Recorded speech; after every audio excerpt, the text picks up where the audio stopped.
Police departments in Iron Mountain and Kingsford hope to fill positions by 2024 left open by retired officers. TV6's Iron Mountain Kingsford Bureau reporter Blake Ryerson shares how a statewide program is helping them.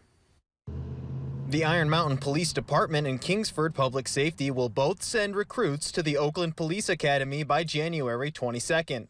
The recruits are sponsored through the Michigan Commission of Law Enforcement Standards Public Safety Academy Assistance Program.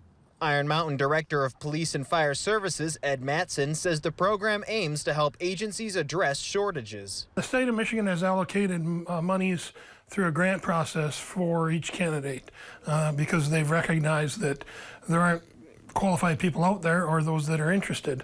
Many are leaving the field, so your pool of candidates is a lot less. NMU's Regional Police Academy's website shows tuition costs of almost $5,000. And that doesn't include housing and food, any of the health examinations, or even boots or a uniform. Kingsford Public Safety Director Brandon Rutter says the MCOLS program is a great help. It's a great program. I'm glad the state came out with it. We sent 3 to Northern this last summer. It was approximately, off the top of my head, $61,500, and we were fully reimbursed for the full amount. It didn't cost the city anything. Matson says the community can help spread the word about police openings by encouraging those you think are qualified to apply. The IMPD is accepting applications for another position until the end of January. Blake Ryerson, TV6 News, Iron Mountain.